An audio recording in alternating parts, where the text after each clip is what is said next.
Boa noite novamente. Hoje eu tenho o prazer de receber o Milton Júnior, que é coordenador do Departamento de Família da USE Baixada Santista e Vale do Ribeira e coordenador do NED, Núcleo de Estudos da Doutrina Espírita, lá do Lar Espiritual Seara de José.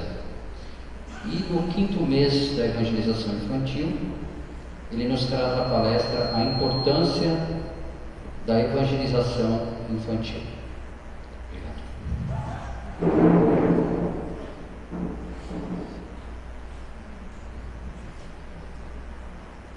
Boa noite a todos. É uma alegria muito grande voltar a esta casa, tem uma energia maravilhosa. A importância da evangelização infantil.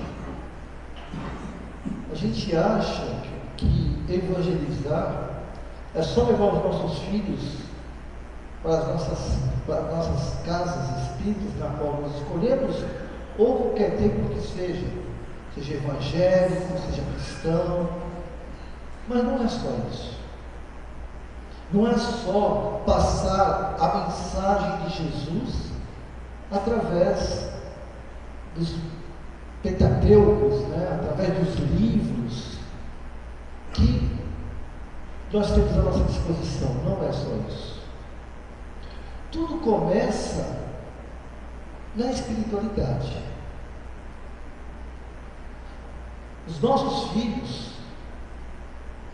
ou aqueles que nós tutelamos, são companheiros de jornada, estiveram conosco na espiritualidade. E esses espíritos que fazem parte da nossa família espiritual, que são milhões de espíritos, eu digo milhões porque nós somos seres milenares. Podemos ter 30, 40, 50, 70 anos, 80 anos, alguns conseguem até chegar aos 100, mas nós não temos essa idade espiritual. Nós somos seres milenares, passamos por uma jornada imensa, vinda do reino mineral até chegar no nominal. E quando adquirimos a razão, num período de nossa vida nominal, começamos a agrupar esses espíritos para que um ajude o outro.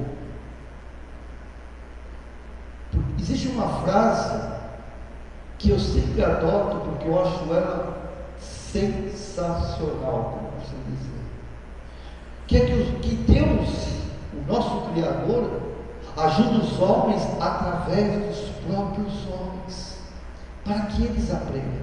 Ele não manda anjos resolver os nossos problemas, nem fazer milagres. Os anjos, nossos protetores, guardiões, sim, são aqueles que vão nos orientar, nos dar o nosso vetor. Mas essa grande família é que vai fazer com que a gente caminhe o mais perto possível do nosso processo evolutivo. E esses espíritos que chegam até nós, através da família, que é um grande laboratório do amor de Deus, nos dando uma oportunidade de resgatar conflitos, débitos, remover angústias, mágoas, rancores. No momento em que estamos encarnados, nós precisamos relembrar o nosso compromisso, não com Deus, não com Jesus, não com os nossos protetores, nossos guardiões, esses paracletos espirituais. O compromisso que nós temos conosco mesmo, se tornar pessoas melhores. Então, nessa jornada, os nossos filhos, os nossos jovens, enquanto na espiritualidade, fazem o seu projeto reencarnatório, no sentimento de que desta vez nós não vamos errar, que desta vez eu farei tudo que eu puder para não fazer o que eu fiz e não deveria ter feito, ou fazer o que eu deveria ter feito e não fiz. E quando chego no mundo espiritual, percebo a bagunça, a confusão que eu fiz enquanto eu estive aqui, e bate o remorso. Não há dedos nos apontando, não há júri nos julgando, nem algozes nos punindo. Assim, a nossa consciência e o sentimento agora aflorado, porque quando estamos fora do corpo, essa vestimenta pesada que tira as nossas verdadeiras sensações e os verdadeiros sentimentos. E lá na espiritualidade eu percebo, e ele me dá uma angústia, uma necessidade de voltar e de fazer ou refazer o meu processo para ser feliz, porque todos nós buscamos ser felizes, não é? Quem não quer ser feliz aqui? Muitas vezes nós distorcemos o que é felicidade, e aí eu peço para voltar. E no meu projeto reencarnatório, eu solicitei, pedi a espiritualidade junto comigo, prepara o projeto. Pronto, o projeto já está pronto. Maravilha. E quando é que eu reencarno? Ah, meu amigo, a conversa é outra. Daqui a 40, 50, 80, 100, 200, 300, 1000 anos, como estavam hoje os espíritos. E na espiritualidade eu crio essa ansiedade. Só que 1000 anos de lá não é 1000 anos de cá, a gente sabe disso. Que lá o espaço-tempo é diferente. E eu reencarno. Consegui reencarnar. Consegui.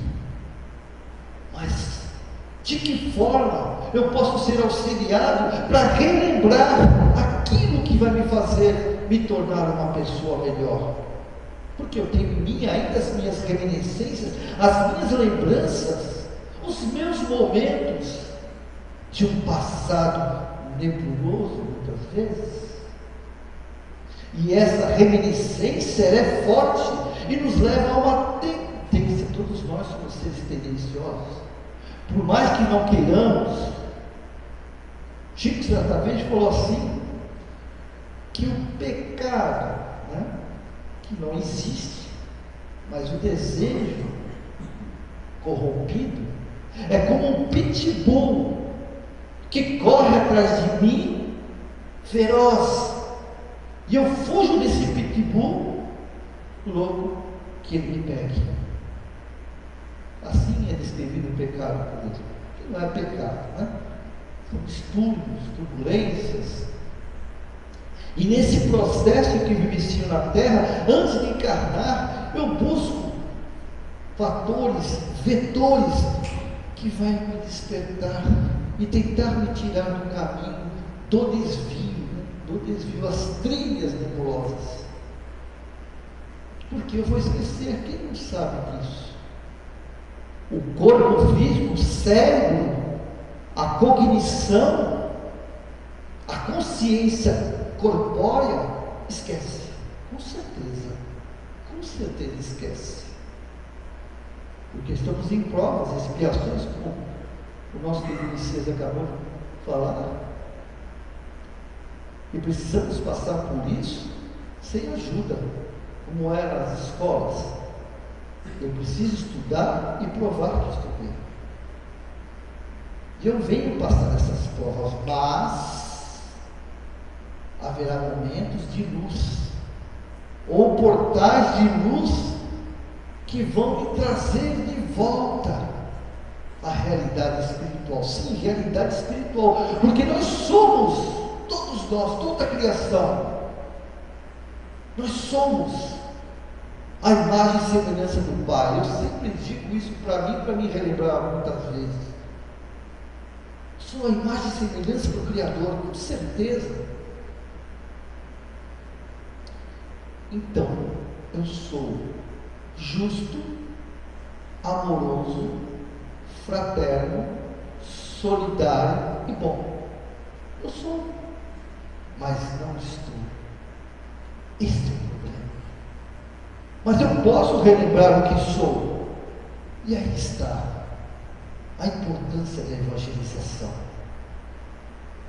O espírito, quando reencarna, ele tem um período de adaptação entre a matéria e o deslocamento entre a espiritualidade, que vai dos 3 do nascimento, na realidade, passa um período de 6 meses, mais ou menos, é um período que o espírito se desliga da mãe, né? Porque até esse período ele acha que a mãe é parte dele, como se fosse um braço, uma mão, um corpo. Ele não enxerga a mãe como ele sendo filho, mas na realidade ela é uma extensão dele. Aí quando começa a perceber, e fica aquela fase até os 3 anos, 4 anos, que é o espírito, cada um de nós temos um processo diferente, porque somos seres únicos, individuais, com projeto e processo intransferível. Ninguém pode passar pelo que eu estou passando, ninguém pode fazer o que eu posso fazer por mim, e ninguém pode, não tem ninguém nesse universo que possa me fazer feliz. Ninguém, só eu mesmo. Existem aqueles que querem a minha felicidade, interferem junto à criação e se oferecem como ferramentas para me tornar feliz. Amores de todas as formas, o amor do pai, o amor da mãe, do companheiro, da companheira, dos filhos, muitas vezes, eles nos oferecem. E a partir dos 6, 5 anos em média, né, gente? Até os 9, pode perceber, criança de 2, 3, 4, 5, 6 anos são verdadeiros fenômenos atualmente. Tocam piano, que dá até inveja. Tem uns que estão até profetizando, porque estão conectados, com uma conexão muito forte com o período que passou da espiritualidade, seus conhecimentos, porque criança sim, mas adulto com certeza, porque esse espírito de 5, 3, 4, 5 anos de idade é um espírito milenar, muitas vezes muito mais antigo que os próprios pais, ou não, MCs, ou não. E nesse processo, eles estão nessa turbulência de informação de lá para cá, daqui para lá, o que foi de vidas passadas, o que não foi, porque está se adaptando ao processo terrestre atual. E aí, como todos nós sabemos, em média, vou falar de novo, aos 9 anos, 8 anos, 10 anos, 7 anos, o corpo físico está preparado para receber o perispírito como um todo, porque o cérebro nesse momento está formado, o cérebro orgânico. O perispírito já foi montado pelo corpo mental, pelo espírito, que já sabe o que tem que fazer nesta encarnação. Ele já preparou o perispírito está lá, tudo pronto, só falta o corpo físico se formar. E o cérebro se formou, ele acopla. A linguagem, eu não tenho outro para. Né? Ignorância não me permite dar outro nome. Então ele já acopla, pronto. O corpo é meu, agora é meu, ninguém tasca. Né? E ele pega essas conexões. Sistema simpático, parasimpático, seu sistema endócrino, digestor, cardíaco, circulatório, pronto, agora sou eu. Porém, o espírito, na capacidade da sua consciência, do seu caráter, ainda não. Ele ainda está sob um processo de adaptação aonde a personalidade dele sobrepõe o que ele é verdadeiramente. A personalidade dos pais, da própria família, da sociedade, das escolas. Mas quem é mais forte nisso tudo? Quem vence o processo? É uma guerra, é um conflito. O que minha família me fala, o que a escola me mostra e o que a sociedade me oferece. Eu estou vulnerável. Estou vulnerável. E é aí que entra a evangelização infantil. Porque aquilo que nós dissermos para esta criança, a intensidade com que falamos, o exemplo com que multiplicamos,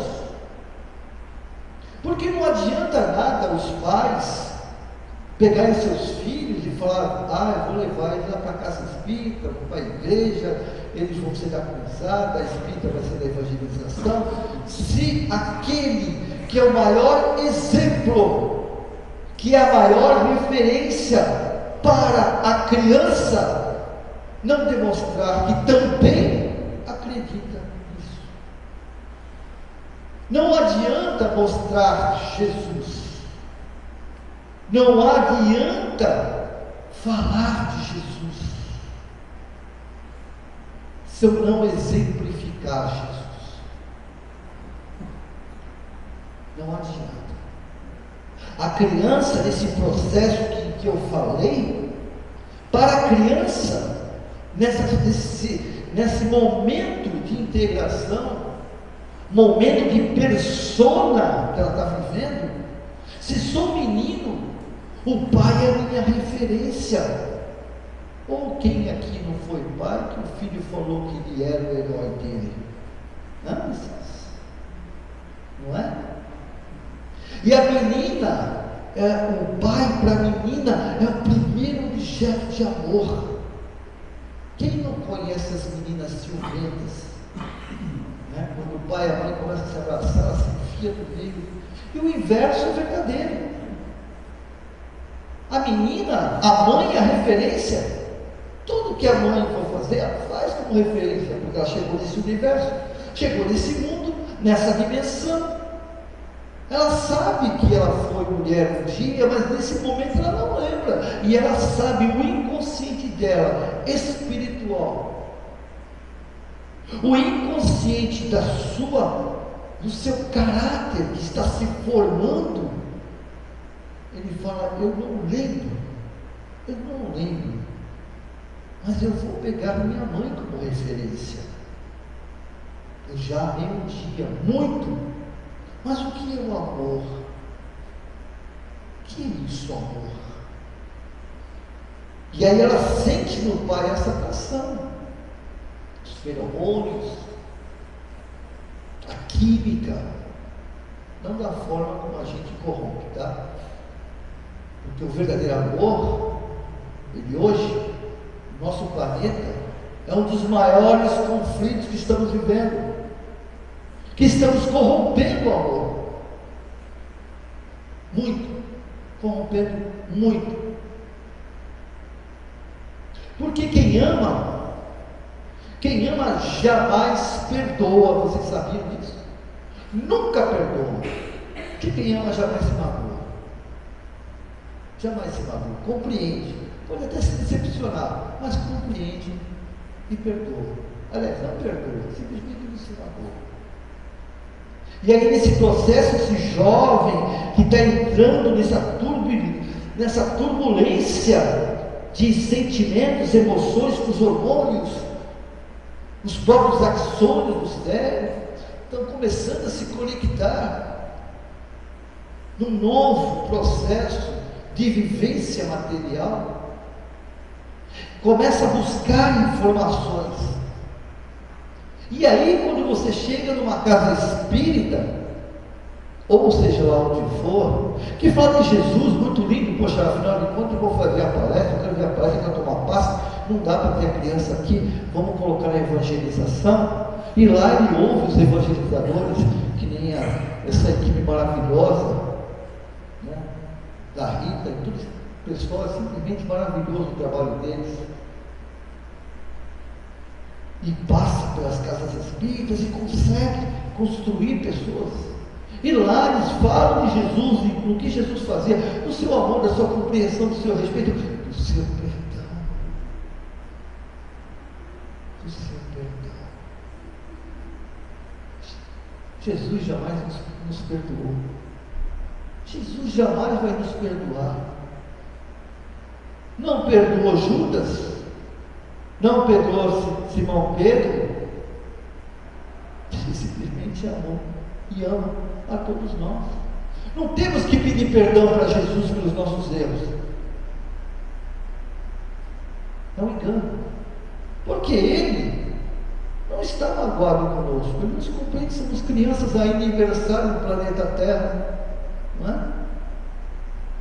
Segundo aqueles que são mais conectados com a espiritualidade do nosso sistema solar ou da nossa galáxia, é um planeta mais fragilizado ainda,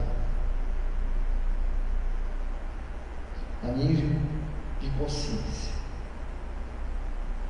E aí os amigos falam, trabalham, aquela criança maravilhosa, ela ouve, nossa, que lindo, que maravilha, e sai daquela sala tão feliz pela oportunidade que vai ter. Ela vai crescer e agora está lembrando, está relembrando, porque ela está aqui, o que ela tem que fazer para ser feliz, para se tornar uma pessoa melhor, lá no inconsciente dela, não no consciente, mas o inconsciente está começando a despertar, se preparando para a maturidade, e ela fica feliz.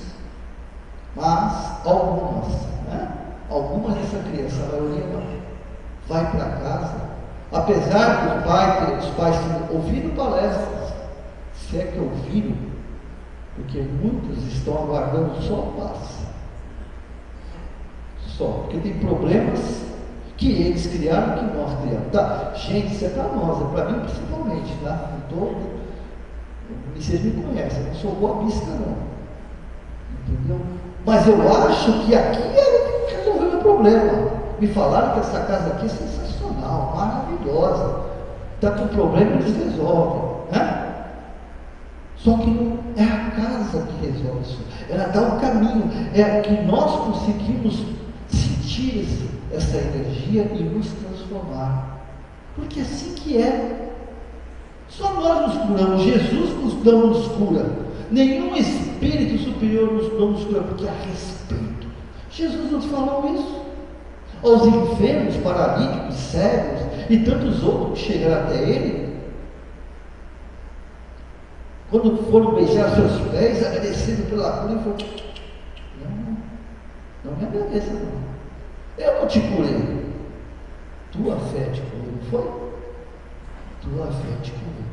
Ele só doou sua energia, seu magnetismo como remédio de cura, mas quem canalizou, quem absorveu foi a minha fé, e é o que nós precisamos hoje, ter fé. Não é acreditar no Criador, não é acreditar em Jesus, é confiar, é diferente, não é? Acreditar é uma coisa, confiar é outra, não é isso? Então nesse processo eu começo a despertar, mas quando eu chego em casa, o bicho pega, ou não. Conflitos, discussões, ofensas. E a criança absorve isso. Esses jovens de hoje, que estão nesse conflito, 20 e poucos anos, eram aquelas crianças de 20 anos atrás. As crianças de hoje em conflito serão as crianças daqui a 20 anos. Mesma coisa. Por isso que a nossa sociedade não é que não está mudando, nós estamos melhorando muito. Eu ouço muito assim, esse mundo não tem jeito. Não concordo. É só nós pararmos com o nosso imediatismo e ao mesmo tempo pessimismo. Como é que estava a sociedade? Não vou muito longe não, hein? Há 100 anos atrás. Um planeta de 4,5 bilhões de anos. O que é 100 anos? Nada. Como é que nós estávamos há 100 anos? Estávamos melhor que hoje? O que vocês acham? No século XIX, criminosos, estupradores, malucos, ou pessoas esquizofrênicas, mulheres que se perdiam no céu, eram colocados em navios para tirar da sociedade, para o alto mar, todo mundo junto, no balaio só, em Ava. Há pouquinho, pertinho. Não foi que é longe? Vamos falar da Segunda Guerra Mundial? O que foi feito? Hoje a nossa guerra é eletrônica, né? Estamos quase que vão brigar só com o computador. Então nós estamos muito, muito melhores. Só que graças a Deus, eu digo graças a Deus porque nós estamos indignados e querendo mais. Isso é bom sinal. Não estou satisfeito com o que está acontecendo. Então eu vou espernear. Eu tenho o meu direito esperneante. Então eu esperneio. E finalmente, quando a evangelização infantil, o momento mais importante dela, quando ela deixa de ser evangelização infantil. Porque o jovem, aos 12 anos, vou falar de novo, em média, 12, 13, 14, 15 anos, um pouquinho mais, o Espírito chegou o momento do seu livre-arbítrio. Você sabia que tem momento do livre-arbítrio? O momento é quando o Espírito absorve o caráter nas decisões. 12 anos, 13 anos. É quando ele toma conta realmente da sua vida. Eu acredito que aqui ninguém nunca escutou isso, tá? Aqui, nessa casa. Tipo assim, quem manda na minha vida agora sou eu. Eu que mando na minha vida agora. A senhora errou? Deixa eu errar também. E começa a confrontar os pais. Porque se ele veio absorver e ressignificar um processo de má conduta nas vidas passadas, que ele lá prometeu que não ia fazer de novo, quando o caráter chega, ninguém segura. Ninguém segura. Ele acha que está certo, acabou o filho pago. Ninguém convence, porque nós não convencemos aos outros. Ninguém muda ninguém, ou muda? Ninguém muda ninguém, ninguém muda ninguém. Essa é a beleza de Deus. Essa é a beleza de Deus. O livre-arbítrio. Eu respondo pelos meus atos. O plantio é opcional. Mas a colheita só eu posso fazer.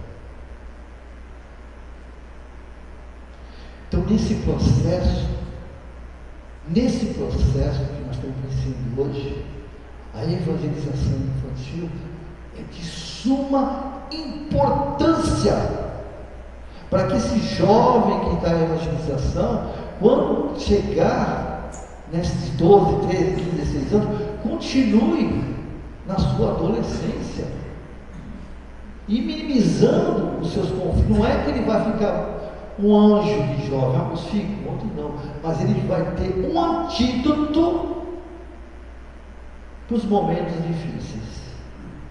Porque quando a água bate no joelho, todo mundo corre, né? Porque todo mundo quer chegar. É mais ou menos isso. E esse antídoto chama-se amor. Porque a evangelização de Jesus sempre foi falando de amor. Sempre. Mas e o perdão é amor? Perdoar é amar. Paulo, em suas cartas aos Coríntios, já nos falava. Mesmo mesmo que eu saiba todas as línguas dos homens e dos anjos. Mesmo que eu saiba todas as línguas dos anjos e dos homens, se eu não tiver amor, eu serei como um bronze que ressoa ou um sino que retine. Mesmo que eu saiba todas as ciências, tenha tamanho poder de fé que consiga mover as montanhas, tenho todas as profecias, se eu não tiver amor, eu nada serei. Ainda que eu doe todos os meus bens aos pobres, tenha tamanho grau, poder de consciência e religiosidade que me permita consumir meu fogo de chamas. Nenhum proveito eu levo disso. O amor é benevolente, o amor é bondoso, compreensivo. O amor jamais terá fim. As profecias sim. As línguas se calarão. A ciência tem o seu tempo. Hoje, o nosso conhecimento é imperfeito. Mas quando o amor chegar, o que era imperfeito, perfeito se tornará. Quando eu era criança, eu brincava como criança, pensava como criança raciocinava, me fiz homem. Daí comecei a ver Deus através do Espírito. Mas um dia chegará que através do amor eu sentirei e verei face a face. Por enquanto, eu conheço apenas uma parte, mas muito em breve o conhecerei como Ele me conhece. Hoje, nós temos como ferramenta em busca da felicidade a fé, a esperança,